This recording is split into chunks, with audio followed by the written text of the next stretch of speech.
Assalamualaikum warahmatullahi wabarakatuh. Pada kesempatan ini, saya akan mempresentasikan salah satu materi dari mata kuliah Manajemen Pemasaran dengan topik mengidentifikasi segmen pasar dan memilih sasaran pasar.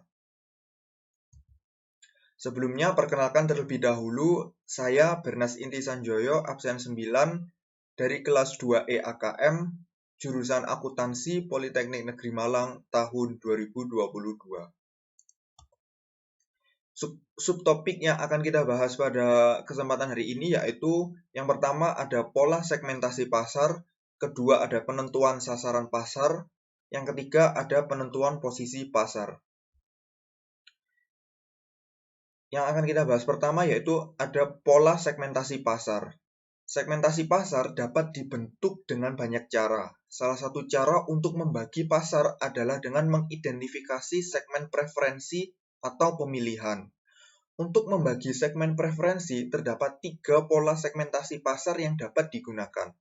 Hal ini dijelaskan pada buku Kotler dan Kettler tahun 2006. Pola segmentasi yang pertama yaitu homogeneous preference atau preferensi homogen. Homogeneous preference merupakan pola yang menunjukkan suatu pasar di mana semua konsumen secara kasar memiliki preferensi yang sama terhadap produk atau jasa yang ditawarkan. Pasar ini tidak menunjukkan segmen alami. Selanjutnya ada diffuse preference atau preferensi tersebar. Diffuse preference merupakan pola yang menunjukkan bahwa konsumen memiliki preferensi yang beragam terhadap suatu produk atau jasa yang ditawarkan. Dalam pola ini, preferensi pelanggan sangat beraneka ragam dan berbeda-beda. Berbeda dengan preferensi homogen, preferensi konsumen tersebar di seluruh bidang yang menunjukkan bahwa preferensi konsumen sangat beragam. Lalu, yang selanjutnya ada clustered preference atau preferensi terkelompok. Clustered preference merupakan pola yang menunjukkan bahwa konsumen memiliki preferensi yang berkelompok-kelompok, di mana konsumen yang berada dalam satu kelompok yang sama cenderung memiliki kesamaan preferensi. Dalam pola ini, menurut Jurnal Winarso tahun 2009, pasar mungkin menunjukkan preferensi yang berbeda-beda yang dinamakan segmen pasar alami. Nah, pembahasan selanjutnya yaitu ada penentuan sasaran pasar atau market targeting. Market targeting dalam pemasaran adalah kegiatan yang berisi menilai suatu segmen pasar serta memilih satu atau lebih segmen pasar yang akan dimasuki oleh suatu perusahaan. Penjelasan ini terdapat pada buku Ritonga, Fitri, Siregar, Agustin, dan Hidayat tahun 2018. Nah, setelah perusahaan mengidentifikasi peluang-peluang segmen pasarnya, ia harus mengevaluasi beragam segmen dan memutuskan berapa banyak dan segmen mana yang akan dibidik. Hal yang harus dilakukan dalam market targeting ini adalah mengevaluasi segmen pasar dan memilih segmen pasar. Yang pertama akan kita bahas adalah mengevaluasi segmen pasar. Menurut buku Putri tahun 2017, dalam mengevaluasi segmen pasar yang berbeda, perusahaan harus memperhatikan 2 faktor, yaitu daya tarik segmen secara keseluruhan, serta tujuan dan sumber daya perusahaan. Perusahaan harus menanyakan apakah suatu segmen potensial memiliki karakteristik yang secara umum membuatnya menarik, seperti ukuran, pertumbuhan, profitabilitas, skala ekonomis, resiko yang rendah, dan lain-lain. Selanjutnya, perusahaan harus mempertimbangkan apakah berinvestasi pada segmen tersebut masuk akal dengan memperhatikan tujuan dan sumber daya perusahaan. Nah, selanjutnya yaitu memilih segmen pasar. Setelah mengevaluasi segmen-segmen yang berbeda, perusahaan dapat mempertimbangkan 5 pola pemilihan pasar sasaran, yaitu yang pertama ada konsentrasi segmen tunggal, yang kedua spesialisasi selektif, yang ketiga spesialisasi produk, yang keempat spesialisasi pasar, dan yang kelima cakupan seluruh pasar.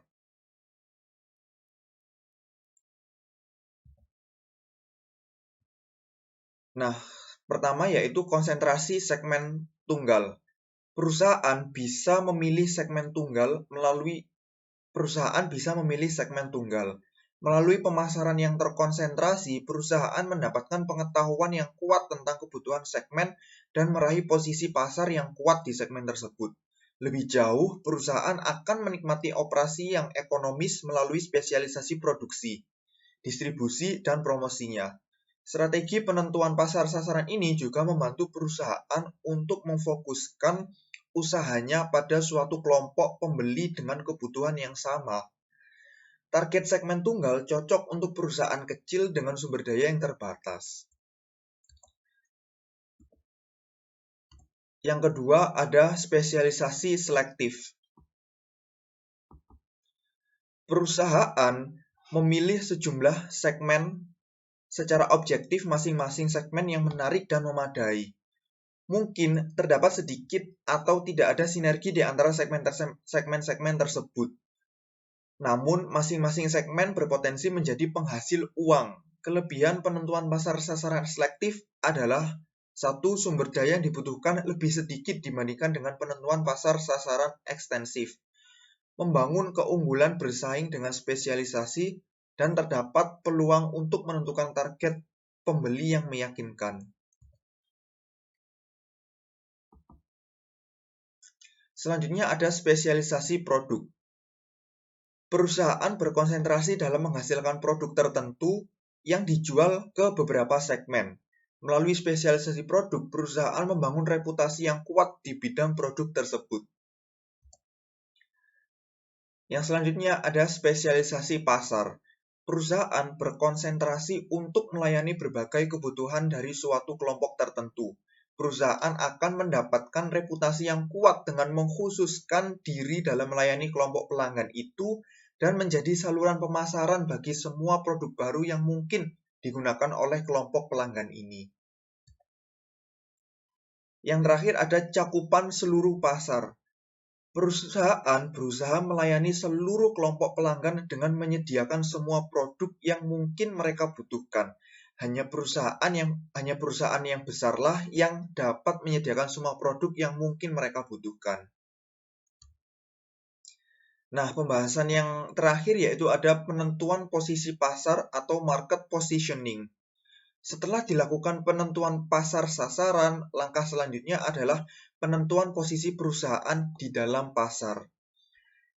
Dalam Jurnal Wijaya 2006 berpendapat bahwa positioning adalah tentang bagaimana suatu merek perusahaan dapat masuk dan menguasai benak pelanggan.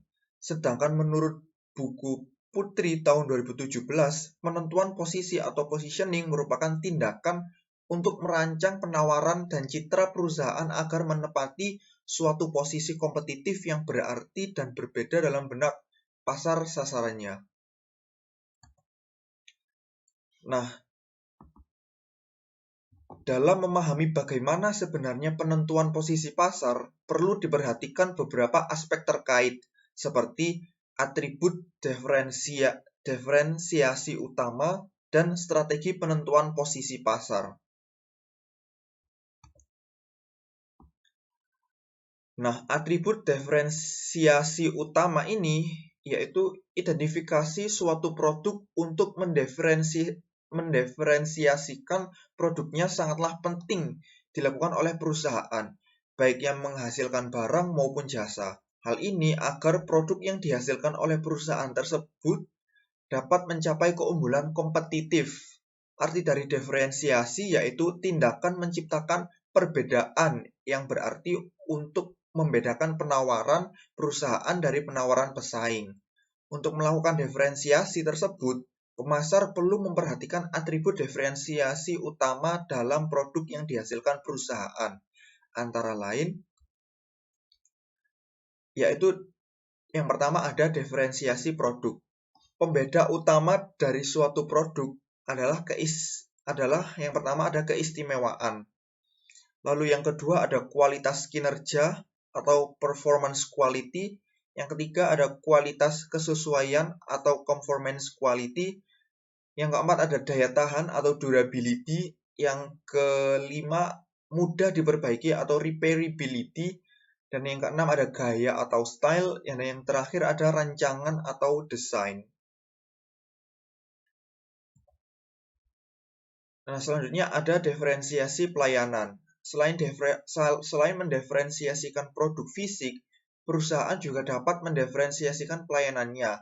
Jika produk fisiknya tidak mudah didiferensiasikan, kunci keberhasilan dalam persaingan seringkali terletak pada kualitas pelayanan yang diberikan oleh perusahaan sehingga dapat meningkatkan kualitas serta nilai suatu produk. Pembedaan pelayanan yang utama adalah yang pertama ada kemudahan pemesanan. Kemudahan pemesanan ini mengacu kepada seberapa mudah pelanggan melakukan pemesanan produk perusahaan. Lalu ada pengiriman, pemasangan. Pemasangan ini mengacu pada pekerjaan yang dilakukan untuk membantu produk beroperasi dengan baik dan lokasi yang telah direncanakan pelanggan. Lalu ada pelatihan pelanggan. Lalu selanjutnya ada konsultasi pelanggan. Nah, konsultasi pelanggan ini seperti pelayanan data, sistem informasi, dan saran yang diberikan penjual kepada pembeli baik secara gratis atau dengan berbayar. Lalu yang terakhir ada pemeliharaan dan perbaikan. Di sini dimaksudkan program pelayanan perusahaan untuk membantu pelanggan menjaga produk yang mereka beli dalam kondisi kerja yang tetap baik dan terus baik, seperti itu.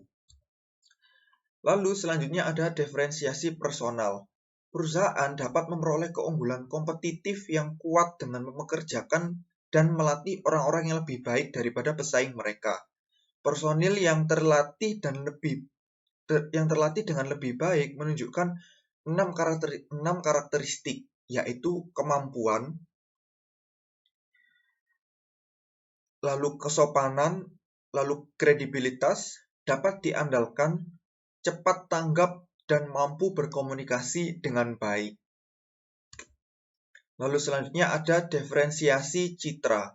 Dalam diferensiasi citra, pembeda utama pada umumnya adalah lembaga, lambang, atau logo. Media tertulis atau audiovisual, suasana, dan berbagai kegiatan yang dilakukan perusahaan. Nah, yang selanjutnya yaitu strategi penentuan posisi pasar. Seperti yang telah kita ketahui, dalam menentukan posisi pasar, penting bagi perusahaan untuk memiliki perbedaan dari para pesaing. Tetapi, tidak semua perbedaan tersebut berarti atau berharga, dan tidak setiap perbedaan adalah pembeda. Perbedaan memiliki potensi menciptakan biaya bagi perusahaan maupun manfaat bagi pelanggan. Oleh karena itu, perusahaan harus berhati-hati dalam memilih cara untuk membedakan produknya dari para pesaing. Suatu perbedaan patut dibuat jika memenuhi kriteria seperti penting, yaitu perbedaan tersebut memberikan manfaat yang bernilai tinggi, yang bagi cukup banyak pembeli. Lalu ada unik, unggul, dapat dikomunikasikan, yang berarti perbedaan tersebut dapat dikomunikasikan dan jelas terlihat oleh pembeli. Lalu mendahului. Mendahului ini yang dimaksud adalah perbedaan tersebut diperkenalkan pertama kali oleh perusahaan dan tidak mudah ditiru oleh para pesaing atau perusahaan lainnya. Dan yang selanjutnya ada terjangkau. Pembeli mampu membayar untuk pembedaan tersebut. Dan yang terakhir ada menguntungkan. Perusahaan akan meningkatkan laba yang diperoleh dengan memperkenalkan perbedaan tersebut.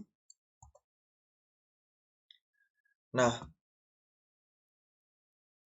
strategi penentuan posisi dapat dilakukan seperti penentuan posisi menurut atribut. Ini terjadi apabila perusahaan memposisikan diri menurut atribut seperti ukuran, lama keberadaannya, dan lain sebagainya. Contohnya yaitu ada Sharon Pokpan menekankan pada mutu produk. Selanjutnya ada Memas menekankan pada taste atau rasa. Selanjutnya ada penentuan posisi menurut manfaat. Penentuan posisi menurut manfaat ini, produk diposisikan sebagai pemimpin pasar dengan suatu manfaat tertentu. Contohnya yaitu Tropicana Slim, merupakan produk makanan diet atau low fat. Yang selanjutnya ada penentuan posisi menurut pemakai. Ini berarti produk diposisikan sebagai yang terbaik untuk sejumlah kelompok pemakai. Misalnya susu Z adalah susu yang diperuntukkan bagi pertumbuhan anak. Namun susu Z ini dikelompokkan lagi menjadi ada Z-Kids untuk anak usia 5-8 tahun, lalu Z-Twin untuk anak usia 9-12 tahun, dan sebagainya. Lalu ada penentuan posisi menurut penggunaan. Nah, hal ini memposisikan produk sebagai yang terbaik untuk sejumlah penggunaan. Misalnya McDonald adalah restoran yang cepat saji untuk orang-orang yang sibuk. Selanjutnya ada penentuan posisi menurut pesaing. Produk memposisikan diri lebih baik daripada pesaing yang disebutkan namanya atau tersirat. Contohnya seperti Tropicana Slim memposisikan diri sebagai merek yang lebih baik dari produk lainnya dengan menjamin kesehatan produk low fat dan non kolesterol. Seperti itu. Lalu ada penentuan posisi menurut kategori produk.